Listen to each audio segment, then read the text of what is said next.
running away. That's ridiculous. Bang, bang, bang, and run away, run away.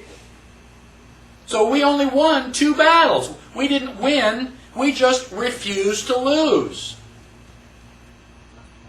King George is fighting France and Spain. He's got his hands full over here. And he's looking over his shoulder going, oh man, you guys are a pain in the butt. You want to be free? Go. Be free. Be independent. You're more trouble than you're worth. We didn't win. So, how did we win? Just all by ourselves? No. Somebody was loaning us money. Who do you think would loan us money? You think maybe France and Spain? Wait a minute. You hate the king too? Here's money. Go buy guns. You can help us fight the king. There'll be 3 of us now instead of just 2. So France and Spain loaned us all this money. The end of the American Revolution. Okay, Treaty of Paris. Fighting is over. Wait a minute. Do you think that France and Spain want their money back? How many people except mom and dad are going to loan us money and not ask for the money back? So France and Spain, it's like, come on guys, pay up. So according to the Articles of Confederation, Washington could ask, couldn't demand, and everybody's supposed to pay their fair share. And Virginia went, we'll catch you next month. We're busy growing tobacco right now. We're trying to build up Virginia. And nobody was putting in their fair share. And if they did, they were printing money. Each one of the colonies was an independent country. Like France and Spain, we had Virginia, Massachusetts, Connecticut. And they printed their own money. And they were printing it like it was going out of style. Pretty soon, people would not take money. I say, here, I'll give you $1. You go, I don't want $1. Why not? Because next week it's going to be worth 50 cents. It's losing money. I'll take something useful. Give me chickens. Give me silver. Give me gold. But I'm not going to take that paper money. If people will not take money, what happens to the economy? It stops. And if the economy stops, everybody's in trouble.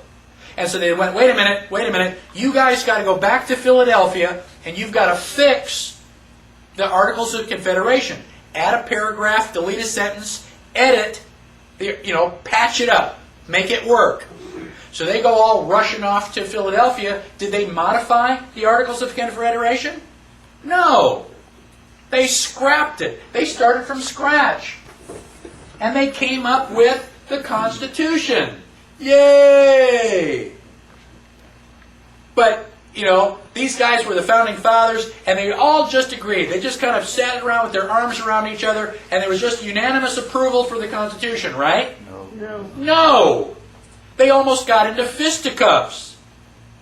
Benjamin Franklin several times had to stop them from fighting. That's how much they were arguing. Now, who were the 2 groups? You had, first of all, Alexander Hamilton and all of his boys. Did you know that Alexander Hamilton was a monarchist?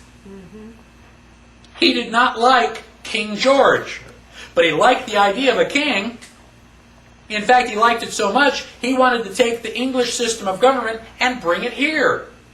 We're going to have our own House of Commons, our own House of Lords. We're going to have our own Parliament. And Alexander Hamilton actually asked George Washington if George Washington would be the first king. Fortunately for us, King Washington. George Washington said no. Luckily, now, they went into Philadelphia, and Alexander Hamilton and his boys, they came in with a whole new document. And they said, well, I think we can get this one passed. Now, there are 2 forms of government. On page 13, we look at the definition of federal. Federal is of or pertaining to a compact or league, especially a league between nations or states. It's a club. Now, let's look at national. Of pertaining to or maintained by a nation as an organized whole or independent unit. So a national government is one. A federal government is many. If we talk about the United States, we are talking about a national government. At the early stages of our country, we talked about these United States. These meaning plural. We don't use that anymore. Why not? So you've got a federal government versus a national government. Now, Alexander Hamilton wanted a national government. He wanted a strong central government. And he wrote the Constitution, or helped write the Constitution, to establish a strong central government. Do you think the people would have voted for that? No. We just had a war against King George. We just got rid of a strong central government. Why would I want another one? So Alexander Hamilton knew that people would never vote for a national government. So he called himself and his group the Federalists. Isn't that great? That's like dog and cat. So he just named his group the Federalists. But he was really a nationalist. Now, Thomas Jefferson and all of his boys wanted a loosely organized government, or a federal government. Thomas Jefferson was a Federalist. Well, wait a minute, you can't use that name because Alexander Hamilton's already got that name. So Alexander Hamilton jumped in. He says, okay, you guys can be the anti-federalists. If you're an anti-federalist, does it sound like you're in favor of a loosely organized group or against it? So before the Constitution was even written, our politicians were already lying to us. Now, if you go to...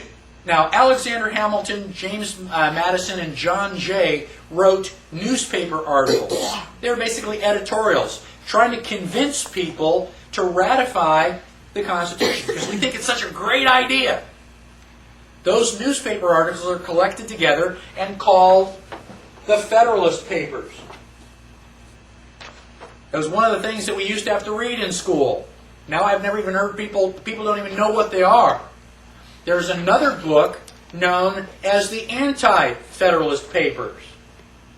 Those were written by Patrick Henry and the guys that are against the Constitution. It's a lesser-known book. You should really read both of them.